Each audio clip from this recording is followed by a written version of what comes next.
It's time to see how realistic the new Football Manager is. Today, Football Manager 2021 is going to predict the winner of a bunch of European leagues. That's the Premier League, the La Liga, the Ligue 1, the Bundesliga, and many, many more, including the Champions League. So get your betting sites out and get ready to find out who you want to be putting your money on according to Football Manager. For legal reasons, please don't use this as betting. I take no responsibility for you losing money. Before we do take a look at all of those simulations, please make sure that you like this video and subscribe to the Rexo FM channel so that you don't miss any Football Manager 2021 content coming daily, including an Arsenal beta save. So if you want to check that out, click the icard up above and make sure that you smash the like button on this video. As you can see, to start us off, I've simulated about 8 games into the future for most of the big leagues, and we're going to touch on how the leagues have started off to see where the seasons might go, because as they always say, after 8 league games you can always see how the table is starting to form. Starting with the Premier League, and no surprises here, you can see that Liverpool is up the top spot, and down in the relegation zone we see Aston Villa, Sheffield United and West Bromwich Albion. I'll probably say the only surprises here so far are the fact that Fulham is doing so well based off the way they're doing in real life. Everton and Leicester both not performing quite as well as they have in real life, and Burnley up in 6th. Not something I would have expected, to say the least. Let's take a look at the players' stats. And straight off the bat, we can see that the top goal scorer is Callum Wilson. You know, he's doing quite well in real life, so, you know, he might have an outside chance of doing that. Moving on to the La Liga, early on, Barcelona has taken the lead, and that's something that I'm sure a lot of you wouldn't have predicted. Real Madrid having a solid squad at the moment, and Barcelona being in a little bit of a weird stage in their formation of a new squad almost, are actually doing quite well at the moment. And if you take a look at the player stats, Lionel Messi is dominating quite a lot of them, with him being just behind in the goal scoring race, but he is still winning the assist race, and he has the highest average rating. So we'll have to see what happens in that league. No surprises to the leaders in Germany, but it is surprising that RB Leipzig are on the exact same points and goal difference as Bayern Munich, so this could be a very tight race by the end of the season. Borussia Dortmund not having a great start to the season though, down in 8th place, and Thomas Müller and Lewandowski both up there with the top goal scorers. Thomas Müller, probably a wee bit of a surprise, but Lewandowski, he certainly belongs up top. In the Serie A, again, no surprises here. We're seeing Juventus up the top with 18 points from the first 8 games, but they have actually lost 2 games, so that is a little surprising, and it might be a competitive league, to say the least, if they keep losing as many games as they have already. Napoli just behind them, and Belotti and Zapata up the top for the top goal scorers, but Ronaldo's up there for the top average rating. But I don't know, how is he doing statistically? He's only gotten 5 goals and 2 assists, 4 of those goals and 2 of those assists coming in the league, so he's not doing badly, but he looks like he's more across the board doing well than in one individual area. And lastly, again, no surprises, Paris Saint-Germain up the top, Neymar and Mbappe both leading average rating and goal scoring, and Neymar's actually leading the assists as well, so he's having a flying start to the season. But the only surprise we can really see here is Lens up in 2nd place. Not something many people would have predicted, but I mean, again, I say, if you're thinking about betting, Lens might be a good decision. No, seriously, I need to stop making these betting jokes. Please do not bet based off these statistics. With the current world situation being so well implemented into FM21, we can see that it has really affected the transfers, with the top ones in the first month of the transfer window only being upwards of £20 million-ish, and that is not a lot considering what we've seen previously in the world of football. And those top deals are Llorente going to Paris Saint-Germain from Atletico Madrid, Kessie going to Bayern Munich, and Pellegrini also going to Bayern Munich. Bayern look like they're stocking up on midfielders. And in the next month, we have even lower transfer fees, with the biggest one being Otavio coming from Porto over to Chelsea. I definitely mispronounced that, and I apologise for it, so you don't need to comment about it. And the last month, we have also seen some pretty low fees, but slightly interesting to see Angel Di Maria moving back to Real Madrid. So that's at least an interesting one to see. We're now going to simulate forward until the start of the January transfer window to see how the leagues are doing at that point in time, and then we'll simulate all the way to the end of the season to actually see who FM21 thinks is going to win the leagues. It is the 31st of December, just before the January transfer window opens, and we can see the league tables have changed a wee bit, and we're going to start this time with the Ligue 1. I don't want to discriminate against them at all. So we can see that Paris Saint-Germain are still up the top. Unfortunately for Lens, they have moved down quite a fair bit, but I'm not actually too familiar with the whole Ligue 1 setup, and AS Saint Etienne is up in second place. I think there's a wee bit against the run of play, so it's good to see a team with an outside chance of actually competing against Paris Saint-Germain, but we can still see Neymar absolutely dominating those goals, and also Mbappe seems like he is doing pretty well as well, so it is a bit of the PSG show, no surprises there. At first glance of the Serie A, we see that, Juventus are up the top. Nothing new there, except when you look a little deeper, you can see that they are on level points with Napoli. Inter Milan are just 3 points behind them, and then 4 points behind them, Milan and Roma. So it is a very tight race for this league, the Serie A title, and it will be interesting to see where we end up in the end of the season and who ends up winning it. Cristiano Ronaldo is still considered to be the best average rating player, but Belotti is marching forward, continuing to be top goal scorer, as you would expect.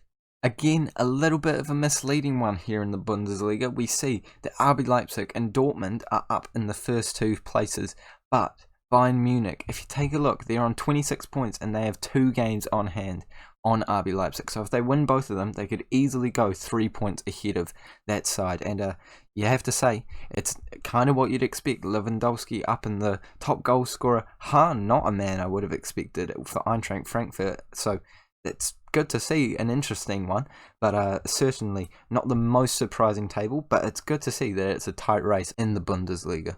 Now don't worry, we're getting close to the Premier League.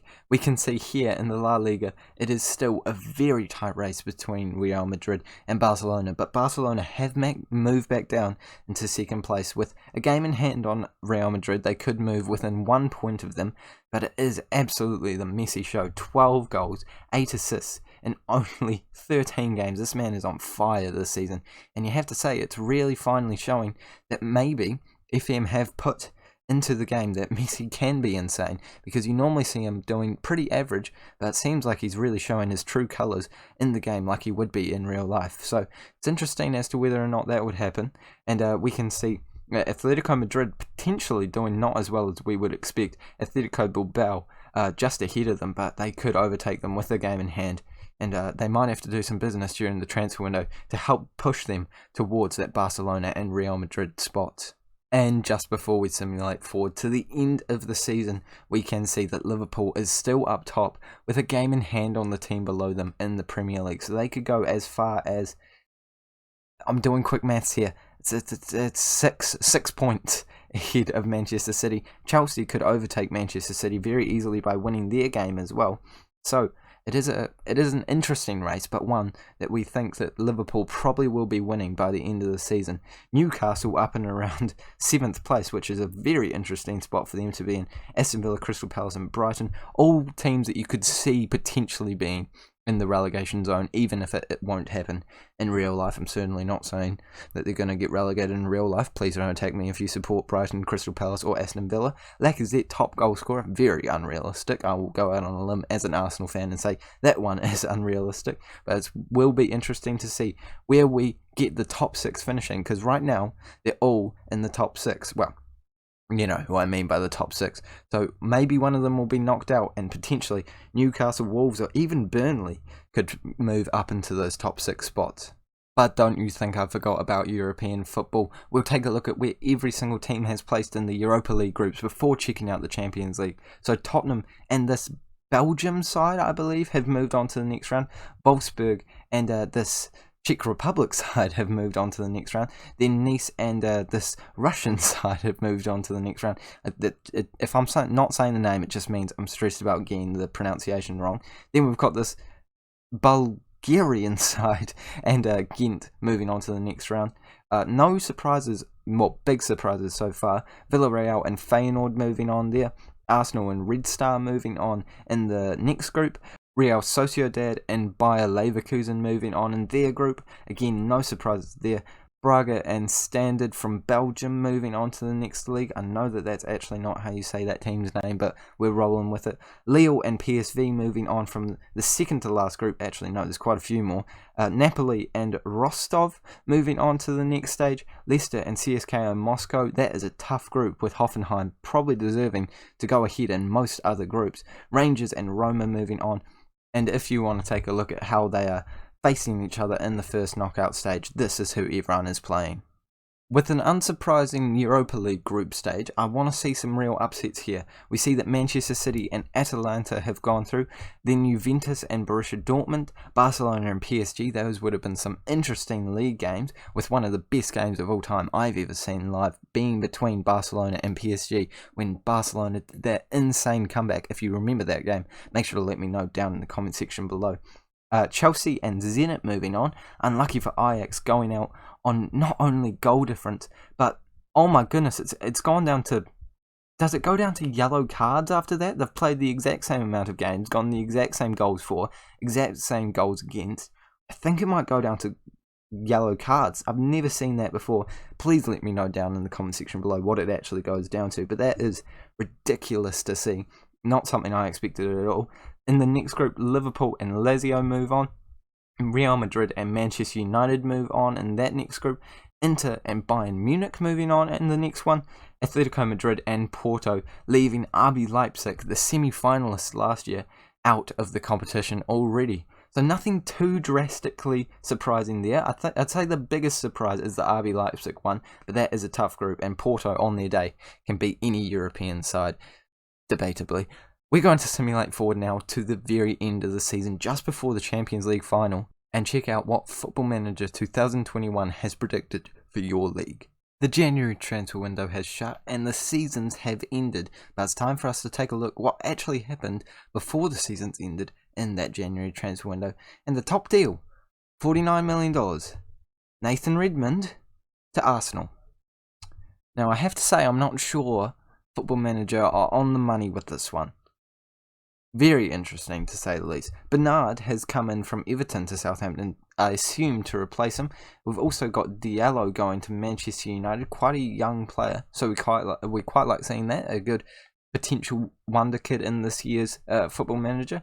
Eduardo, who is definitely a player that a lot of us will be picking up in our first saves in Football Manager, has moved to Bayern Munich. It'll be interesting to see if he helped them win the title in his first year at the club. There's a couple of other transfers in there, but nothing huge. Going on to February, I didn't even really think that many transfers would happen, but clearly I was wrong, as Thomas Lemar moves to Manchester City. I'm not sure if it actually... No, it's gone across the line, so I'm not too sure what's going on with the transfer window there, but maybe it's extended. I don't know. Let me know in the comment section below again. But nothing too major, and you can definitely see how realistic FM this year is with the whole world situation being actually factored in, and the world really not spending a lot of money. I think most of us will be spending a lot more money in our saves, but if you let them just simulate it, it seems like everyone's pretty cautious with their finances. But it's time for us to find out what those transfers actually meant for the leagues. It's time to find out who Football Manager has predicted to win each and every single one of the big leagues in the world. We're going to go through the Premier League. We're going to go through the smaller leagues, the Portuguese League, the Eredivisie, so make sure you don't miss them. Starting with the league that we probably all wanted to see, Manchester City has won the Premier League in an absolute U-turn from what has happened in the previous few simulation check-ins. Liverpool have dropped points on the final day to give Manchester City the win. I wonder if it was an Aguero moment. So let's take a look. Liverpool versus Fulham. That ended in a 1-1 draw. This sounds like an interesting last day of the year. Mane got sent off, which has led to Loftus-Cheek scoring, and then Roberto Firmino managed to get one back. But clearly it wasn't enough for the Liverpool side to get all 3 points.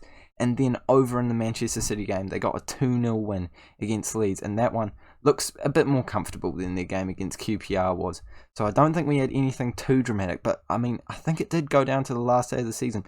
If Liverpool had managed to win their game against Fulham at home, which you would have expected them to do, they would have won the league on goal difference. So it really did come down to the wire. In terms of player stats, we've got the top goal scorer going to Anthony Martial, New Zealander and Chris Wood up in 4th place with 17 goals. Love to see it.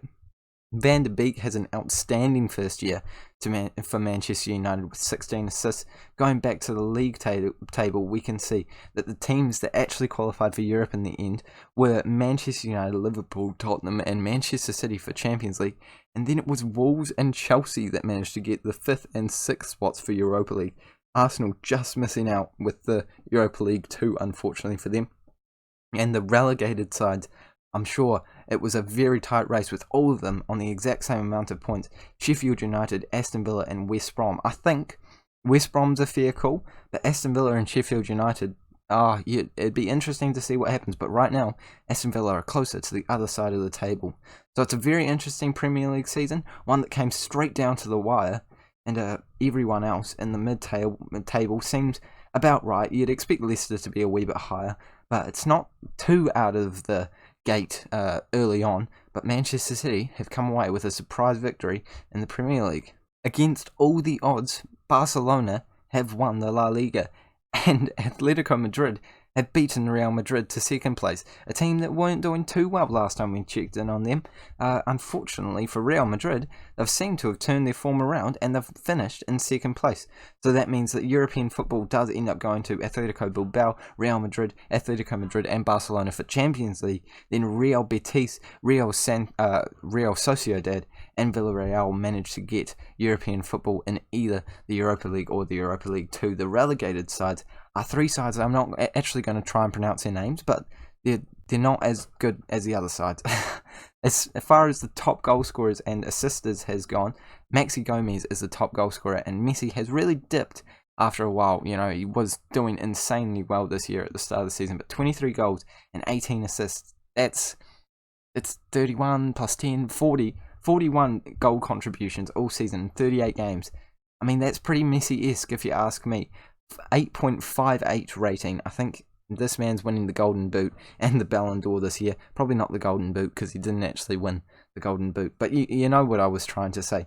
So an interesting Barcelona season, an interesting La Liga season. Not quite as dramatic as the Premier League, but we'll have to see what's happened in the Bundesliga now. And you have to say it looked tighter earlier on in the season, but Bayern Munich have absolutely smashed the competition with a 17-point lead in the end to win the Bundesliga for who knows the amount of consecutive times. Borussia Dortmund coming in second, Borussia Mönchengladbach and RB Leipzig also getting Champions League football, then Bayer Leverkusen and Schalke again Europa League, and Hoffenheim coming away with Europa League 2 football. We've also seen Stuttgart getting relegated, and Union Berlin is in the playoff, as well as this team at the bottom also getting relegated. I'm not going to show you the playoff because I just feel like it's not the most pressing issue at hand. In terms of top goal scorers, I have to say, I am surprised. Robert Lewandowski has had a slow year at the office. Sabitzer has managed to beat him 16 goals. It's not exactly like any of the Bundesliga players have been firing goals into the back of the net, left, right and centre. Haaland coming in 4th place. And in terms of assisters, it's a little bit more interesting with Sane coming up quite high. I can't click on it. There we go.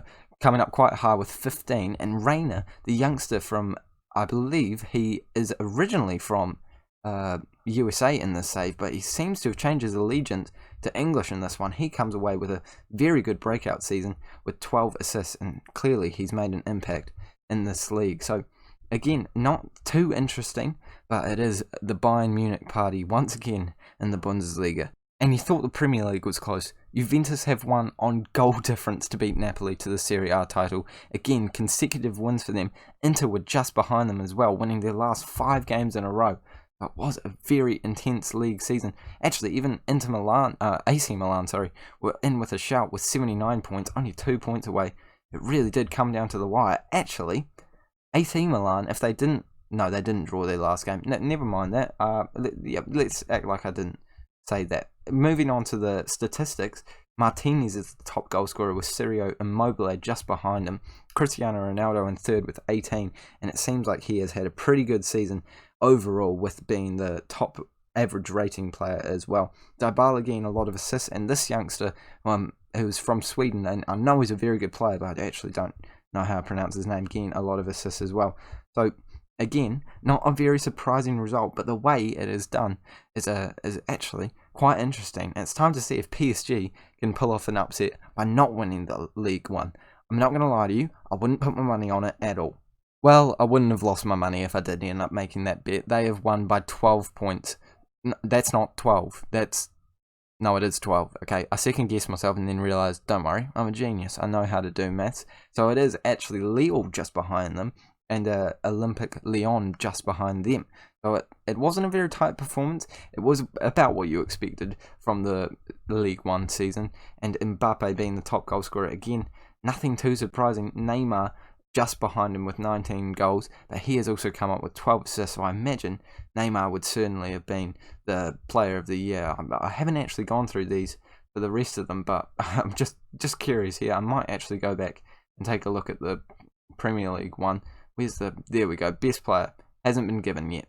In a surprising turn of events, Harry Kane is the player of the year for not only just the PFA, but the Players' Player of the Year, the Young Player of the Year. It's Trent Alexander-Arnold. But what has Harry Kane done? He scored... How many goals did he score? He got... In the Premier League, he got...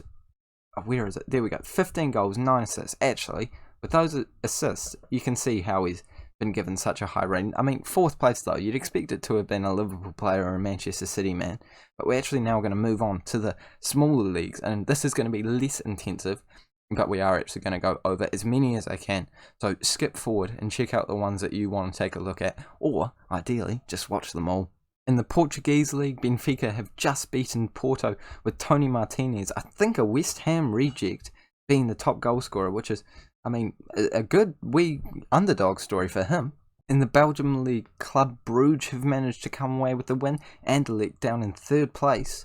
For the Eredivisie, no surprises, Ajax coming away with the win there, and Niasse, the Everton reject, actually becoming the top goal scorer. In the Turkish league, it's actually Trabzonspor, you know what I'm trying to say, this team here that comes away with the win in the league. Celtic beat Rangers to the title, but Morales has come away with the top goal scorer. Bournemouth, Norwich and Preston move on to the top flight of English football, with Troy Parrott on loan from Tottenham doing very well for Millwall, actually getting the top goal scorer, and a couple of Norwich players getting high average ratings.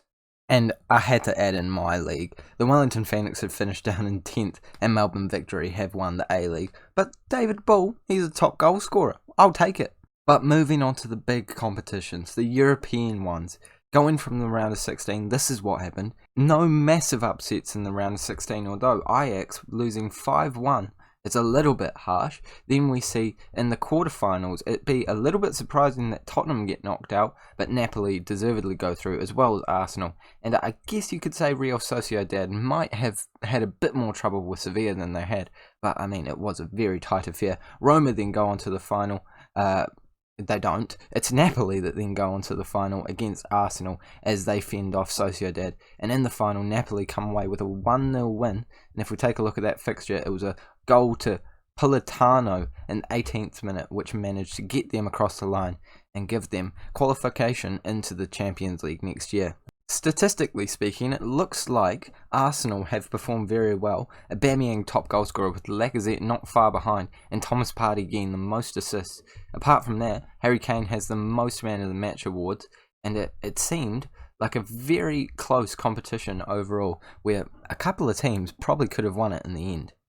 But looking at the top league, the Champions League, in the round of 16, we see an upset straight away. Paris Saint-Germain knocked out by Chelsea, then Inter knocking out Manchester United, Real Madrid moving on, as well as Manchester City. Bayern Munich face Juventus, which is a very unlucky draw for both of them, but Bayern move on. FC Porto, what did I say? They could beat any European side on their day, and they managed to beat Barcelona, the champions of Spain. And then Liverpool managed to beat Atalanta, and Atletico Madrid beat Borussia Dortmund. Next, we see Chelsea beat Inter. Real Madrid lose to Manchester City, which would have been a very interesting fixture. Then Bayern Munich take away Porto and Liverpool very coolly with a clean sheet in both of the games, beat Atletico Madrid. Chelsea just lose out to Manchester City, and Bayern Munich just lose to Liverpool, and we have an all-English final for the second time in the last couple of years between Manchester City and Liverpool. Do you think this would happen in real life? It's time to find out who's going to win it. But before that, who was the top goal scorer? It was Leroy Sané, with Sadio Mane on the exact same amount of goals, as well as Bernardo Silva. So a very tight affair for that award, and actually could be decided within the final if Mane or Silva managed to pick one up. Kai Havertz with the most assists, and it looks like, if we go back onto this screen, Lionel Messi had the highest average rating, even though his team got knocked out. So we've got a brand new winner this year, and it could be Manchester City for the first time ever. Who do you think's going to win it? Let's find out. Manchester City fend off Liverpool to come away with their first ever Champions League win, and it's Raheem Sterling that has put them across the line with a penalty miss included, but imagine he snapped up that rebound very quickly. And unfortunately for Liverpool, they don't get another one, but Manchester City pick up not only the Premier League but also the Champions League. A very intense end to the season and a very intense end to the Champions League. Okay, I will admit, I almost forgot to award the World Players of the Year, and unsurprisingly, based off the way he's been performing, Messi has come away with the win this year. Neymar, a close runner-up in my opinion, 15 goals and 6 assists is very respectable, and Sané is making every Manchester City fan regret selling him if this did happen in real life. 24 years of age, I'm sure if he keeps going the way he is, he will be winning a Player of the Year one year. World Goalkeeper of the Year, Alisson, and in second place, Ospina. I think the less said about that, the better. I don't know if Football Manager quite understand what World Goalkeeper of the Year means. She's needs to come in third place, and if we take a look at the Golden Ball, it has gone to Messi as well. Neymar just behind him, but Lewandowski just behind him once again. Those two dominating the performances. Again, we have a World Player of the Year with the exact same award winners. Messi dominating this year. Team of the Year, and a few surprise entries with Lewandowski, Neymar, Coutinho, a surprising man. Messi, Tolisso again surprising. De Bruyne, Kimmich, Laporte, Marquinhos, Alaba, Alisson, with a bench of Neuer, Piqué, Sandro, Sané, Mane, Di Maria coming back into it, and Harry Kane. And if we take a look at the final award, which is the World Under-21 Player of the Year, we see that Kai Havertz has got it. Actually, I would have put my money on Mbappe getting that. Oh, he's 22. That explains why. Kai Havertz having a solid year with a pretty close to a Champions League medal around his neck, but just not quite getting across the line there. Now that is all I've got for this simulation, but before we end this video, I want you to let me know down in the comment section below if you want me to do a follow-up video to this where we simulate the Euros. If you guys want it, I will do it. But if you have enjoyed this video, please make sure that you smash the like button and subscribe. We're going to quickly go through all the European groups. We can see this one looks like Italy are going to have an easy group to say the least. I'm just trying to look out for a group of death. Belgium and England, that's an interesting one. Just like in the World Cup actually. Spain look like they're easily going to get out of that. And France, Germany, Croatia and Bosnia. That looks like the group of death in my opinion. That will be a tough one. Only 2 teams getting out of it. It's going to be very close, but that is where we're going to end it. Once again, please like and subscribe if you have enjoyed it. For daily-ish Football Manager videos, remember to check out that FM21 beta save with Arsenal if you have enjoyed this video, and you don't mind the way my voice sounds, and you don't mind my slightly comedicness. It's not really that comedic, but we act like it's comedic, because otherwise, I'm just not good at this, am I? Thank you so much for watching, and I'll see you all later.